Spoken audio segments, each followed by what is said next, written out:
Hello, this is the Old Black Man. This will be a new recorded video from my series in my book, The Death of Black America.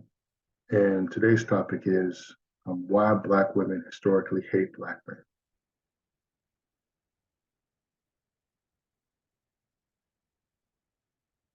And now, in the current state, in the manosphere and the world in general, there's a big push for the divestment movement, especially generally upwardly mobile, upper middle class Black women. There seems to be a trend within the community of divestment or dating out, and there's a big push for it to, in the meantime, of disparaging Black men in that process. In our current state, it seems to be a rehash of an old narrative that goes back to slavery.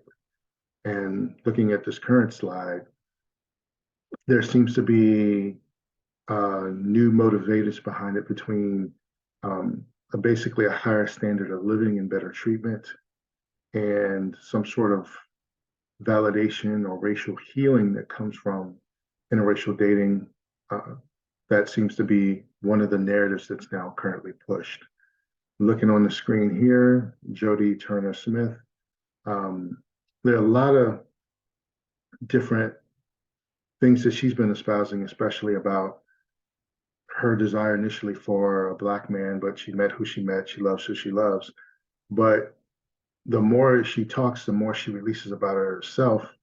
You see a thread of almost self-hatred as you go through and read more and more articles about that. And and it's almost like a certain validation or a certain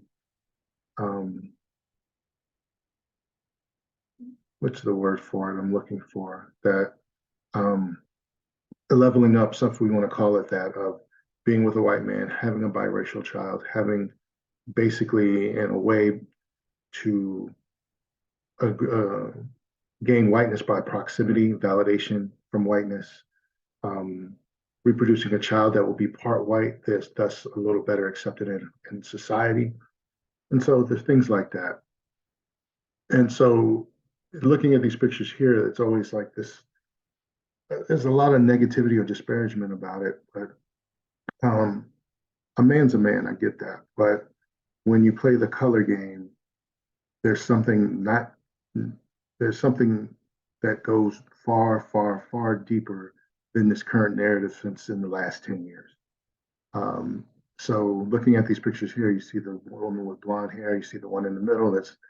And the common issue is, I'm tired of Black men, I'm tired of Black men's bullshit, tired of how Black men treat me.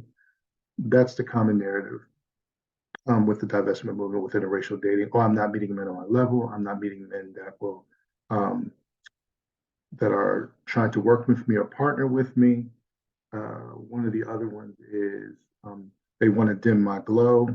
They are threatened by a powerful or successful woman, and there's some sort of inferment that white men aren't that way, which is very interesting. So that's the current state of Black America, and within a Black female demographic is contingent in there within that. So that's the current state, and I just want to talk about that.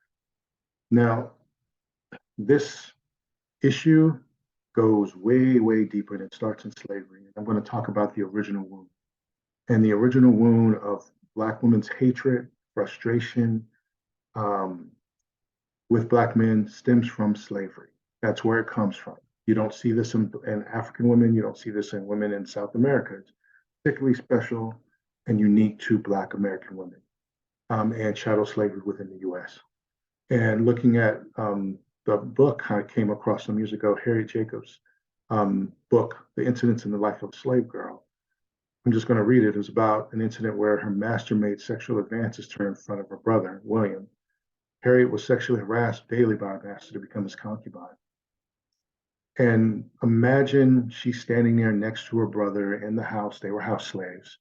And this man makes lewd sexual comments about what he wants to do to her in front of her brother.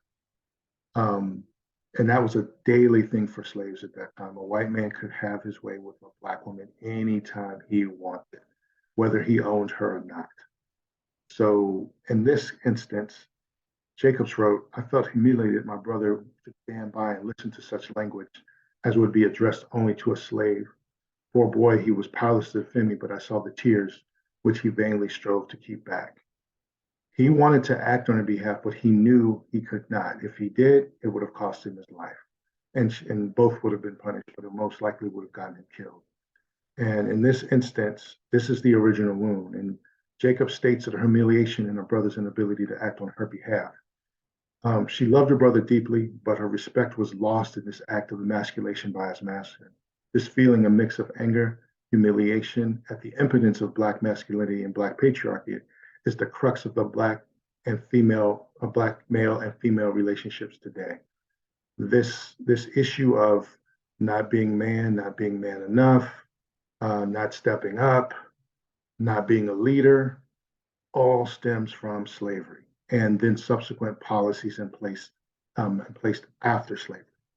And this is what people fail to recognize, the game that's been played for hundreds of years and how it affects Black American relationships, especially.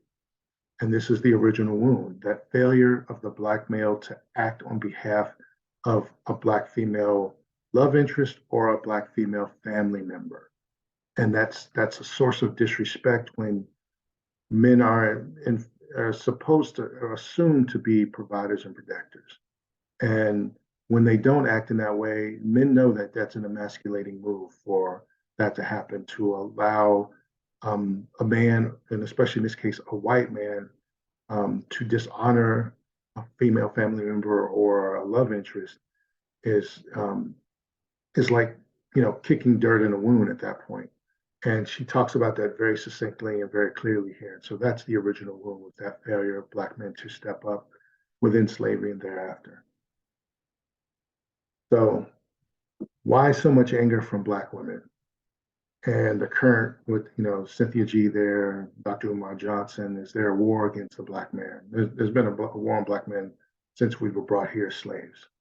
And then the other image is to protect Black women. There's data out that says that Black men kill Black women more than any other group. There's a bunch of different data. I've heard different things. Black men are not stepping up to protect Black women within the Black community. And so there's been a push for that for quite some time, to address that and basically shame men into acting as them on their behalf. And so when you really drill down on it, a lot of these women are pseudo feminist, whatever you want to call it, womanist, whatever you want to call it. Um, they want Black men to act in a more traditional role toward them. And so this lack of action is why there's so much anger from the Black woman. And really, to put it succinctly, Black women are angry at the lack of a healthy Black male patriarchal system to protect and provide for them. And you'll hear this from most Black women in the news today. It was Ebony Williams. Cynthia G speaks about this at length. A myriad of other women speak about this at length. At the end of the day, they're removing the idea of the patriarchal phrase from there, but protect and provide. The assumption that a Black man is supposed to provide and protect by default is a patriarchal mindset. Even though these women are feminists, they're espousing a desire for a Black patriarchal system in order to feel protected and provided for, which is just basically the antithesis of what they're really saying. So that essentially says they're not necessarily feminist, but that's one of the things that is left out of the discussion. Is the buzzword is they don't protect, Black men don't protect and provide. They don't protect and provide. They don't do this. They don't do that. That's the common thing you're going to hear. And that's where the source of anger is, but they leave out the desire for a healthy Black patriarchal system. So what is patriarchy? Patriarchy, by the Oxford definition, is a system of society or government in which men hold the power and women are largely excluded from it. That's the feminist definition of it. It's a weird one, but it's weird how it's strange how things are worded to warp people's perspective. Within white society, the patriarchy is not, the feminists that espouse it, it's a bad thing. But with traditionally within white society and the white patriarchy, white females hold special status down to this day. And the picture on the right is of the Hatfield family. And that's a hardcore, traditional, patriarchal family that goes back hundreds of years in America to its founding days. And in that picture, you see Anse Hatfield and his other brothers and his sons, and you see the wives there that are upholding the patriarchal system. Why? Because they were provided for and protected and honored in that framework. No, they could not make decisions within that, but they had a special status of provision and protection. That white women were above reproach, white women were protected at all costs, towns were burned down, black men were lynched on their word. That's the patriarchal system that America's built on. So when you exclude that idea from it and leave it there, it's very misleading to say women were excluded from it. They were not included in the decision-making structure part of it, but they had a lot of influence on it. That's one of the things that I think Black women really covet to this day. But that's patriarchy requires men to protect and provide for the women of their society. That's just what goes with it. The exclusion from the decision making is an aspect of it, and I can understand a certain amount of feminist pushback about that with the right to vote, work, so on and so forth. But at the end of the day, these same modern women are still looking for the provision and protection aspects of patriarchy without the requirement that they actually be led and dictated to by the men that provide and protect for them. So that's kind of misleading, and that's an issue that needs to be discussed. But that's patriarchy in a nutshell. And it's interesting that Black women, and not in no uncertain terms, are saying they want a healthy Black patriarchy that to evolve in and to develop in the society and government within the U.S. Does Black America have a Black patriarchy? Um, in isolated incidences, yes. You have the Maroon societies.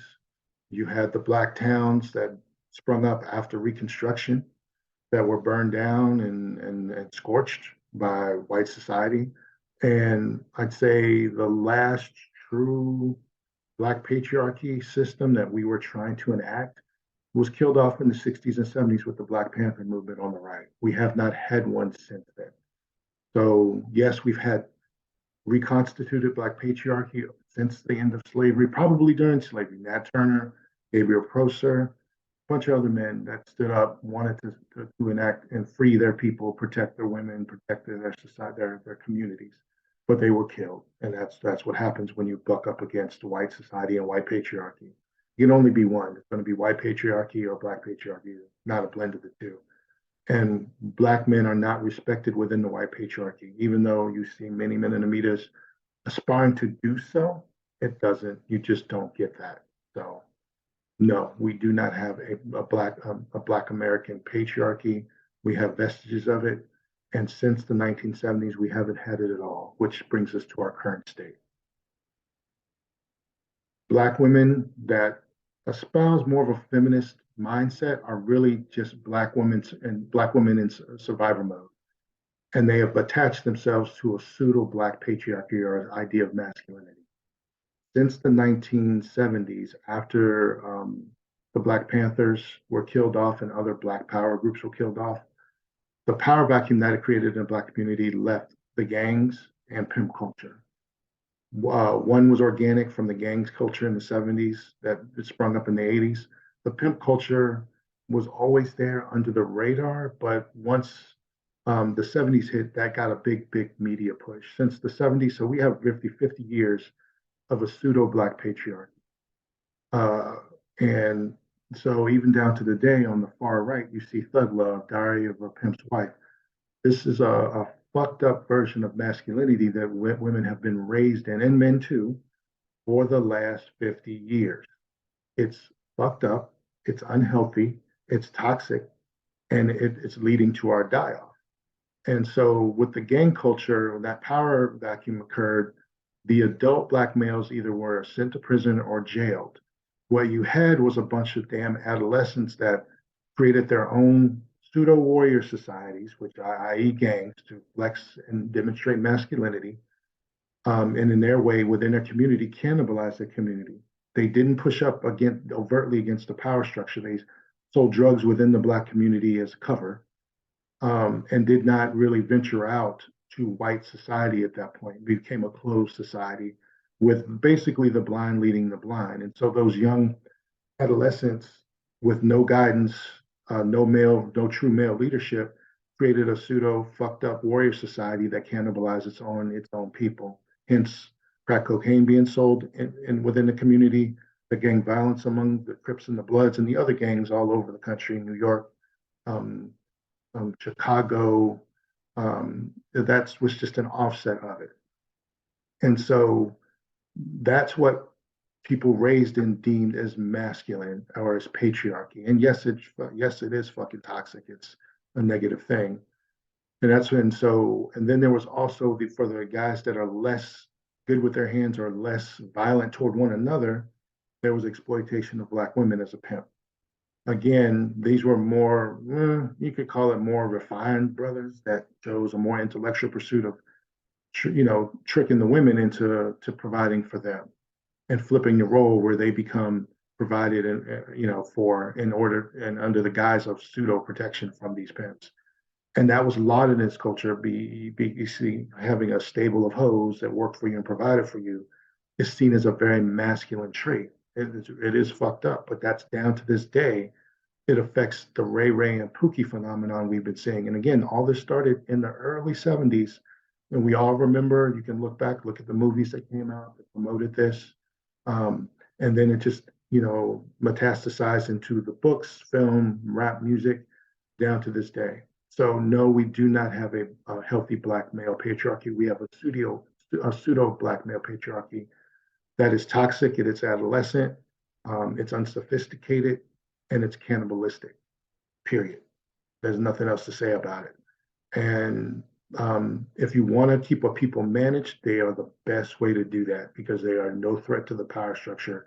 When you have the women in that kind of pseudo patriarchal system where they are essentially oppressed, they're not provided for and protected. And it's a good way to manage your numbers down. And I'll talk about that in a little bit. So I'm going to talk about the historical goal of breaking the black male patriarchy. And it was done in slavery. And you've got three ways to potentially do that. You had the generational systematic rape, generational field slave breeding, and generational families disruption. And I'm going to go into all three in detail. First one is generational systematic rape. Generational systematic rape was really based on the slave owners getting the youngest and the what they would call refined looking slave girls, and that was based on prima nota. It's a European system of based in medieval times where the monarch or the lord of the land or the man, as you want to call it in America, man or man of wealth and privilege, has exercises his right to have sex with any female subject, particularly on her wedding night. The slave owners of the South and in the U.S. in general basically repurposed that here in America. Being owners of these young black women and the ones that they found most attractive, they could exercise their right to take their virginity, exploit them for sex at will. And Thomas Jefferson did this, George Washington did this, and most recently, I'm sure the more recent people, but the one that just most recent of these three would be Strom Thurmond, a senator from South Carolina, that fathered a child with basically raping his housekeeper when he was a young man in South Carolina. And so white men have always had that power to have sex with a black woman on demand, and it probably didn't really stop until the early 70s. Even then, it probably kept on because it was not looked at as it wasn't looked at as a crime. During slavery and then also after slavery and Jim Crow, any white man could walk up to a black woman and rape her with impunity. And at most, you might get a slap on the wrist. In slavery, if you didn't, if you were a poor white boy and you just wanted to get your rocks off with a slave girl and you crept on the plantation, you might be charged with vandalism, but it was never rape. So out of this prima nota framework, you have the bedwench fancy girl phenomenon. And their specific intention was to have sex with the plantation's white owner, her masters, and use their proximity to white men to thoroughly ingratiate themselves to their owners and get privileges in hopes that the white fathers of their slave children would have more affinity for them. So let's start with the fancy girl idea. The fancy girls were the offspring, probably the mulatto offspring of African women and white men's white slave owners. And eventually, as they lightened up, they were marketed in slave markets as fancy girls. They were lighter skinned and they were going to be sexual concubines from the jump. So they were groomed and raised for it. The bedwenching would have been more, little less organized. They would have come off of the field slaves. And basically, if a white man owned you and say he had some other white men, um, um, would basically provide a bench to him to keep him company for the nights while he was visiting with them. So that would just be one of the assignments you would have, just to service whatever white man your owner told you to for that particular night. The women that were kept in that, they didn't have any other choice. They tried to make the best of it being a bedwench or a fancy girl by ingratiating themselves to their owners if they could. Some didn't, some did. And try to get some benefits out of it, which you can't blame them. That you're stuck in as being a sex slave. There's no way out. There's no recourse legally or physically other than running away or dying. So you make the best of it and work that out. So you try to negotiate the best deal you can for that. And so that's where the bedwench and fancy girl phenomenon kind of evolved down to this day, where it seems to kind of permeate a bit of the divestiture movement to a point, and it also leads us to colorism. Colorism is the disdain for darker shades of blackness. This is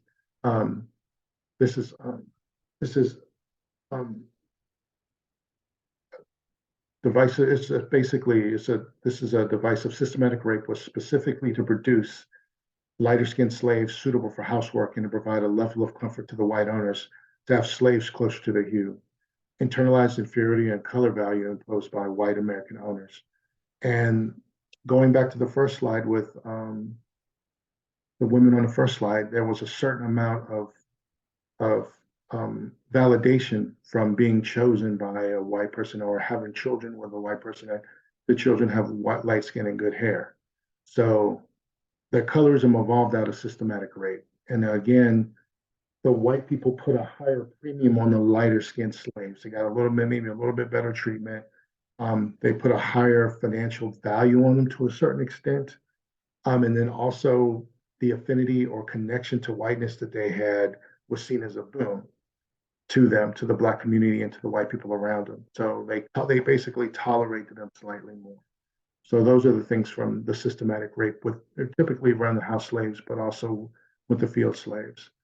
And that has long, far-reaching consequences down to this day. And you can see it manifesting in the divestiture movement or a bunch of other interracial dating sites, and even down to now BB Judy and Debret are talking about, not in uncertain terms, saying they chose a sperm donor who was white and tall because they wanted them to mix right with their genes. So basically, they want a light-skinned baby. Just be honest about it. But that's a form of colorism. And that's how it's manifested down to this day. And then going into the systematic rape here, the prima nota is the semi-historical right of a monarch for a male of wealth and privilege to have sex with a female. And again, see right here, Thomas Jefferson, George Washington, Strom Thurmond. The picture on the right is essentially how it went down.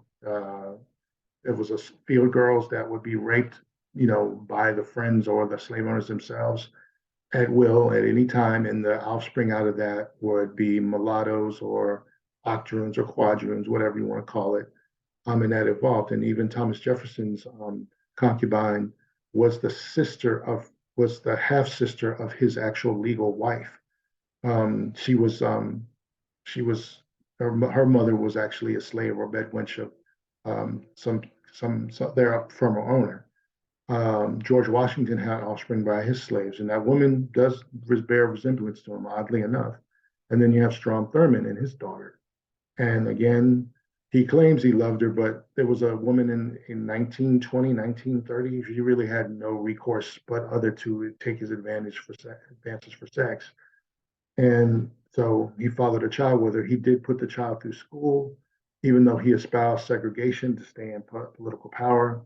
But he did give her some benefits because she was a genetic relative of his, and did help her out throughout her lifetime. But it doesn't change the fact of the systemic rape and the enacting of prima nocte. And the bedwenching, um, this is one of the things that most people see when you see um, the interracial, you think of traditional interracial relationships. It's historically, for most of our history, that's what it's been. Um, and they wanted to gain quality of life privileges and possibility their offspring will be lighter skinned and greater affinity, so they might be left land and stuff like that. But that's one way to break the male line, the African male line, when you do that. Very few, when a lot of Black Americans check their DNA, they don't have a African male bloodline to track. They have to track it through the matrilineal line because that was intentionally broken by the white owners. When you conquer a people, you want to break the paternal line. That's important. You want to breed that out and break it, and intercede in that and create a new one based on your parameters and your value system. And you use the women to do it. So this is a common question. Why are Black American men so angry about Black women and white male relationships? And that's a very deep question, and that's a very harsh answer. And the main issue is it perpetuates historical emasculation through cuckoldry. And a lot of people don't know what cuckoldry is or being a cuckold is. But for 400 years, let's be honest, Black men have been cuckolds of white men and Black women relationships. It is what it is. So cuckoldry is emasculating another man by having a sexual act with his wife or family member in order to ridicule, disrespect, and humiliate him.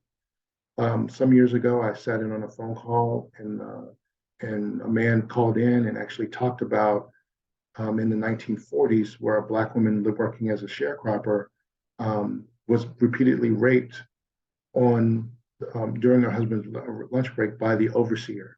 And the Black man was not allowed to enter his own cabin while that man was parked outside of car or horse, whatever, was parked outside of that cabin, and he was having sexual relationships or raping his wife, and he had to wait outside. Now, if he had pushed to stop that or fought that man, he would have been, he would have been killed straight up, and the guy still would have kept raping his wife. But that's all of slavery, was that no Black man could act on his wife or family member's behalf to protect her from sexual rape.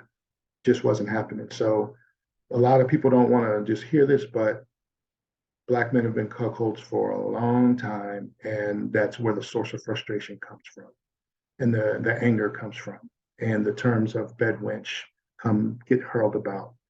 That's what it is, and people aren't looking at the historical context behind this stuff. And I bet that a lot of Black men wouldn't even know this term, but that disrespect, that humiliation, the fact that the modern Black woman is willingly choosing this white man who historically raped her is a form of cuckoldry in a way, and it just heaps more shame on top of what was allowed to happen for 300 years, which Black men hate that happened. But again, our warrior classes have been destroyed. Our Black patriarchy has been kept under stress. So, and we don't have the system in place to actually push back and provide and protect in the way we would like to. Those just keeping it real. So within the systematic rape of colorism, you see the spectrum here. This is basically over time internalized inferiority and color value imposed by white American slave owners for status designation and business valuation purposes. So you have your Black, you have first generation black woman with a white man, or a white woman with a black man, you get a mulatto. Second generation, you get a quadroon, which is one quarter black, which Sage Steele lauds about her daughters being only, her children only be a quarter black. They're very interesting. She works for ESPN, by the way. Next, you have the octoroon is 1/8 African at that point, and then you have the quintroon, which is 1/16 African. And so at that point, they're basically the term damn near white, and that's where a lot of light skinned people, probably around 1900, started to pass into white society. This was before a lot of birth certificates, before genetic tracking. You could go to a new town, change your name, and move in and start a new life. And actually, a gentleman that that found the human genome, found out he was a quarter black. He never had any idea that he was black. He'd have been told some um, fictitious story about his background, and turns out after he did genetic testing, he was a quarter black.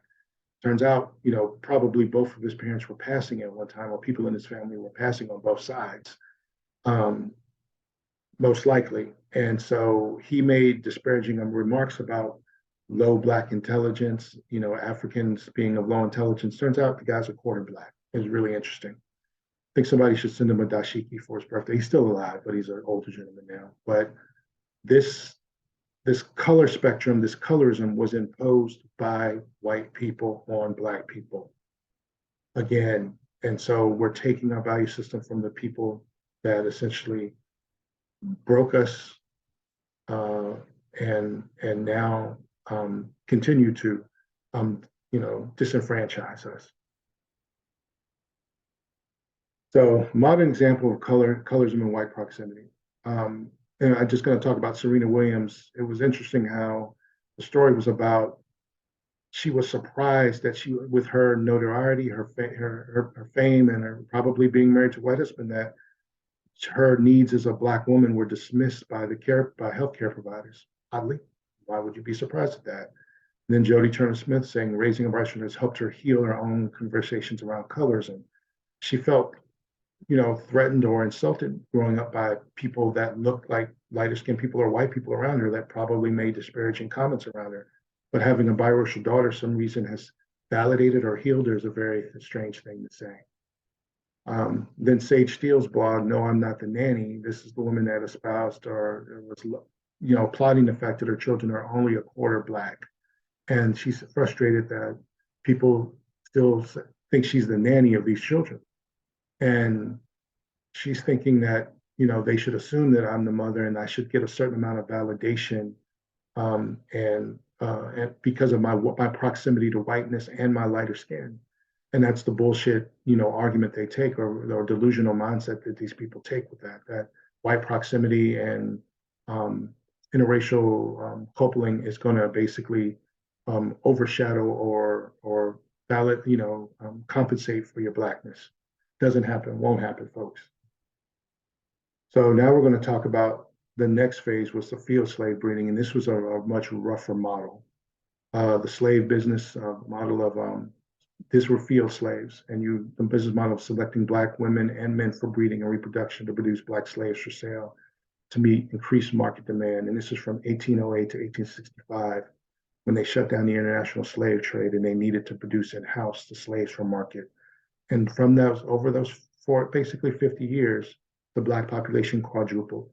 Looking at those pictures, you've got some decently built black people to build off, and you always start with the black female. And you had like a thoroughbred or horse breeding system put in place for slavery. A lot of people don't believe this. A lot of people don't like to talk about it, but there's a reason why Black American athletes, are so prominent within a lot of American sports. Serena and Venus Williams, the NFLs, they're even hockey now, NBA, track and field. There's a reason for that, and they seem to supersede even the African athletes and the South American Black athletes because of the concentration in genetics that took place during the field slave breeding programs and rape. And it was rape and coercion. Don't get it twisted. So to bring it home and show you how recent this was, Eubie Blake, you can look him up. He was a jazz musician that died in 1983, born in Baltimore, raised in Baltimore. His father was a stud Negro. born in Middlesex, Virginia, out on the Eastern Shore. Hubie Blake's father, John Summer, born in 1883. Um, he was noted that his father was a big man, very masculine. He had 11 brothers and sisters. And during slavery, all my father's brothers were big strapping men, so they were put into stud. This was in Virginia. See, that's why I don't like Virginia. The men only got fresh meat, and um, they only got sugar preserves when they weren't going to stud. So that's the breeding season, probably spring, like winter, spring. They had everything just like white people. Hubie's implication, of course, was that the slaves were being treated to such good food when their masters hoped to boost their fertility. Otherwise, they were provided just a minimal food for survival. So this going into this, black men were moved around like studs or stallions to different farms to cover or breed the black women on that farm if they had the right building genetics. And they didn't want family structures in place. So every year, a black woman was required to have a new baby on the ground for market, and then that baby, was valuable. So, and they also were intentionally breeding for niche breeding. Niche breeding is breeding for a certain physical specimen or type, not pedigree. You want a certain build, you want certain functional um, expressions of athleticism or strength that are going to be good for field work that you can then market for sale.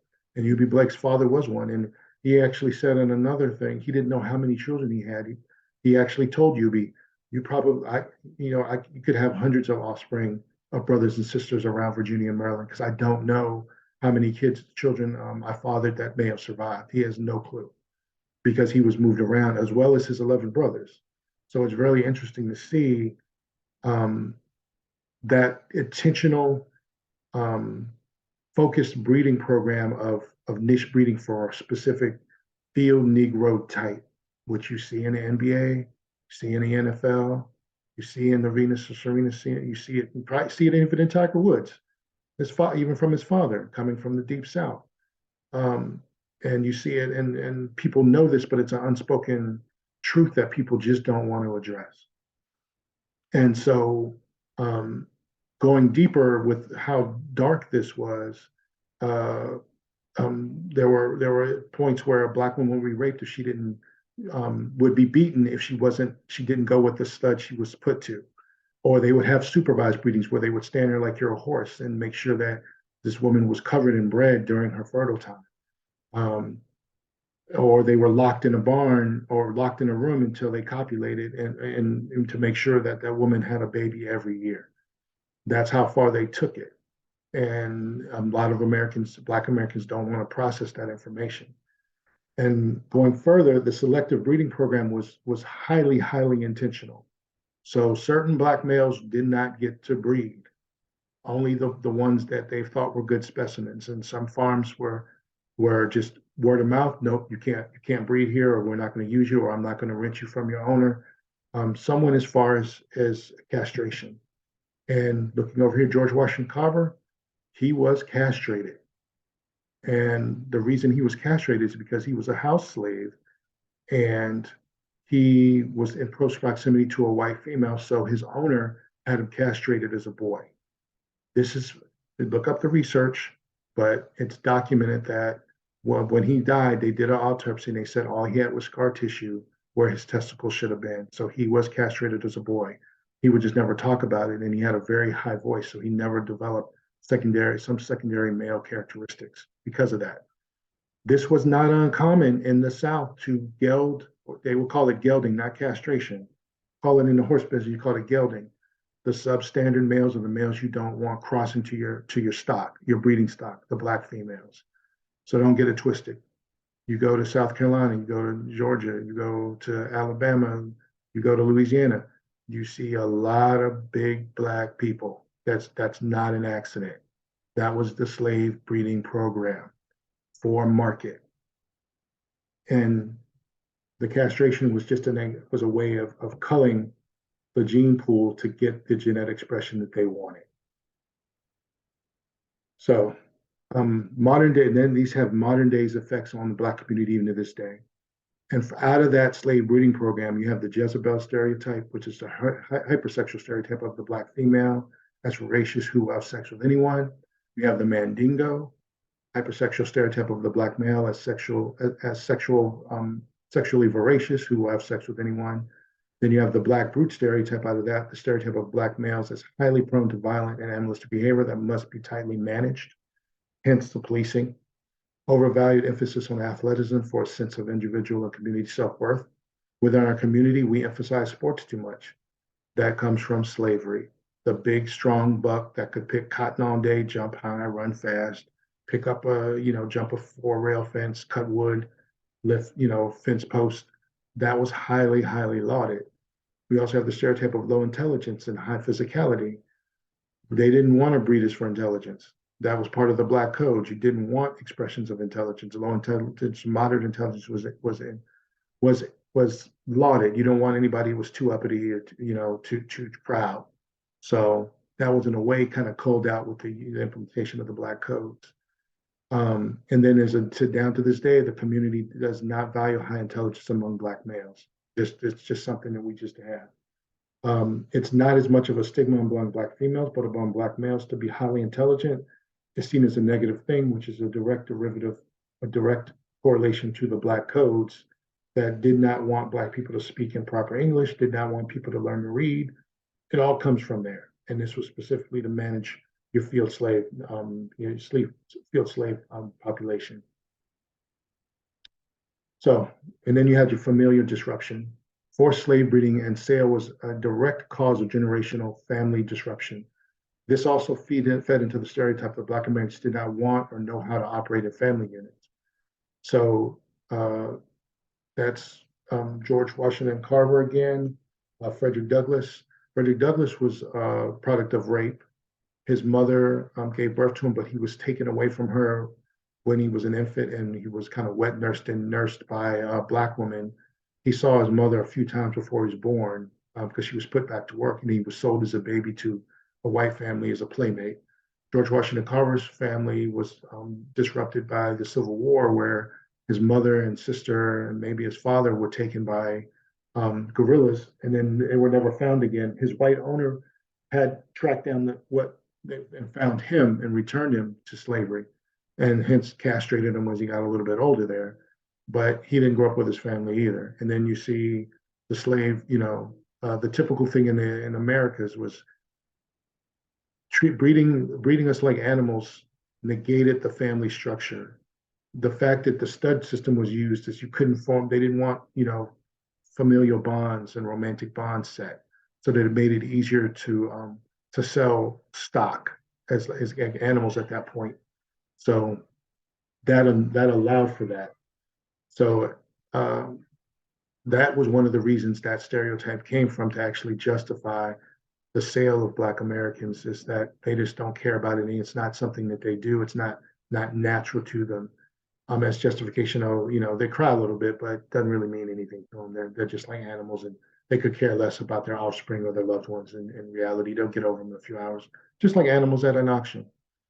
And so that was and the difference between North American slavery and South American slavery is that South America slaves their families could not be sold apart. If they were sold as a family. The Catholic Church and the Pope's mandate said that they were Christians and you could not sell those families apart. So they abided by that. In the Protestant North America, that was no such thing was in place. And so we were treated more like livestock. Well, exactly like livestock versus Christians. Christianity was just used as a management tool for us at that point. So that's very different. So that's why you see the family structure in South America and among Black people is much more intact and long lived than among Black Americans. So some going into these other socioeconomic policies to destroy Black America and the Black patriarchy. There's a rule long of I'm going to do a briefing about each of these. You have the Black codes, which were the behavior codes and laws set in place during slavery. Then Reconstruction and ethnic cleansing. So Reconstruction was basically 10-year guerrilla war where Blacks were trying to assert their rights. Whites in the South pushed back. They eventually got control. During Reconstruction, there were a lot of massacres of Black men en masse. that were actually natural leaders or groups of Black men that were trying to push for civil rights and for normalizing Black family relations. And Google it. I'm not going to go into every one. There's a bunch of them you can go through. That led into Jim Crow and segregation, and also within that, eugenics and ethnic cleansing again. The eugenics program was what to do, how to manage out the Negro population. That's where abortion kind of pops up. That's where that gets espoused. W. Du Bois, Margaret Sanger all participated in that. The U.S. Department of Agriculture came in and basically trying to disenfranchise Black farmers with loan restrictions. The sharecropping system was also a part of that. There was not a lot. There was undermining of Black farmland ownership. And the USDA was also a part of that by actually strangling Black farmers. Then once we moved to the cities to get away from the rule of disenfranchisement, we ended up in government mandated redlining through the FHA, where we set up Black neighborhoods, but could not get FHA loans to buy houses in those neighborhoods or get um, HELOCs or second mortgages to maintain those homes and build property values. And then those same Black neighborhoods that were redlined were then destroyed by the United States interstate highway system that in every city around the country, the highways came in and destroyed those Black communities through eminent domain and moved the Black people out, further undermining the Black family structure and the quote unquote desired Black patriarchy. Then after that, you have the civil rights area, COINTELPRO, which is where the FBI and CIA collaborated to basically undermine all Black male leadership or Black groups, particularly the Black Panthers and others of their ilk. Also, the Christian civil rights movement with Martin Luther King, and basically and Malcolm X to either directly kill them off or allow others to execute and assassinate those people, then again gutting the leadership of the Black community that would organically evolve. And then on top of that, you have the War on Poverty program, which basically brought in welfare and then ostracized the Black man from the home, and basically gave the female rise to female-led households in the late 60s and lead us up to integration and gentrification. And integration was simply a way to disperse concentrated numbers of Blacks into smaller, more manageable population pockets so that the vote isn't as strong. You don't have a concentrated voting block. And gentrification is simply an extension of that. These are the things you're seeing, and these are the things that have always kept the desired, women may not admit it, desired Black patriarchy under stress and hard to reconstitute. And I can go into more and more different, these are all government policies. This isn't just a random redneck espousing them. These are coming from Washington, D.C., every one of these policies. From the government we contribute to in taxes and who we vote for. So that's part of the problem there. And then I'm going to go into why basic Brad. And some people talked about that, but we call it a basic brag is that the idea is that a very basic, unaccomplished white man will get more deference from a Black woman than a Black man of without accomplishment.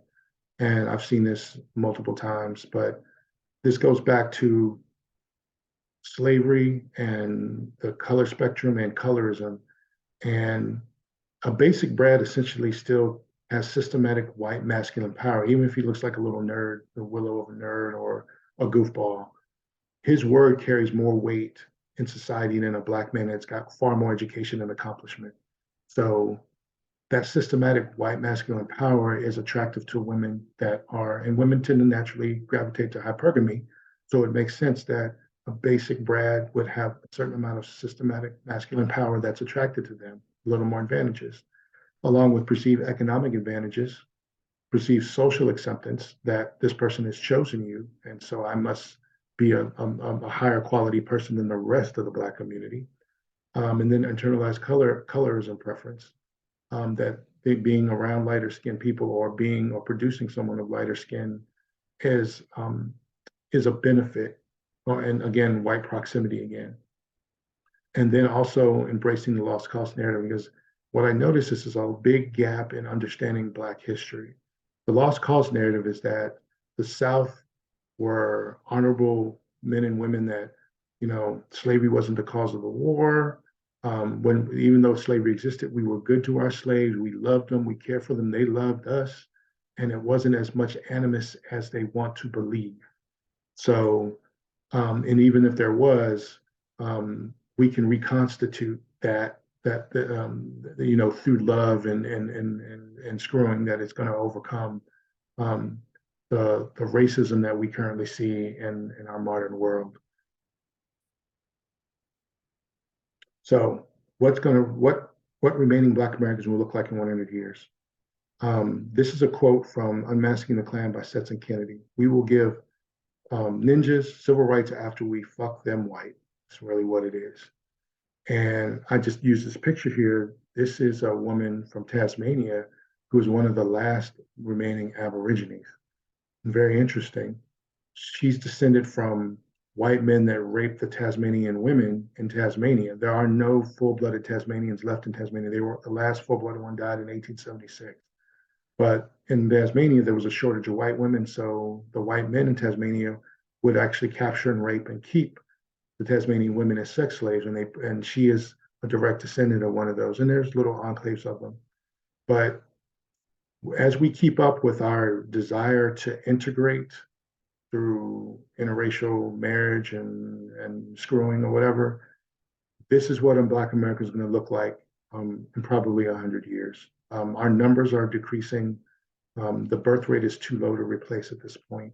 Our marriage rate is too low. Our abortion rate is too high. So what's left is you have Black women and more so Black men interracially dating and marrying out and producing children that will not have a historical affinity for the Black American struggle or any knowledge of it.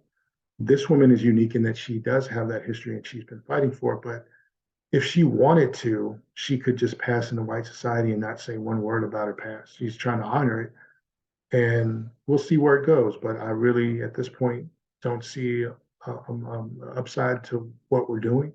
But I just wanted to lay out the causes, the underlying causes and effects of what's led us to this point, so that as people argue and bitch about, Black women don't do this, Black men don't do this, it's all intentional. It was all constructed that way. It's all designed to break a people, to break your will, to conquer a people. That's all it was designed to do. So that's all I have for today. If you'd like to, share it out, like, share, and subscribe. And I'll put out another one soon enough. Take care.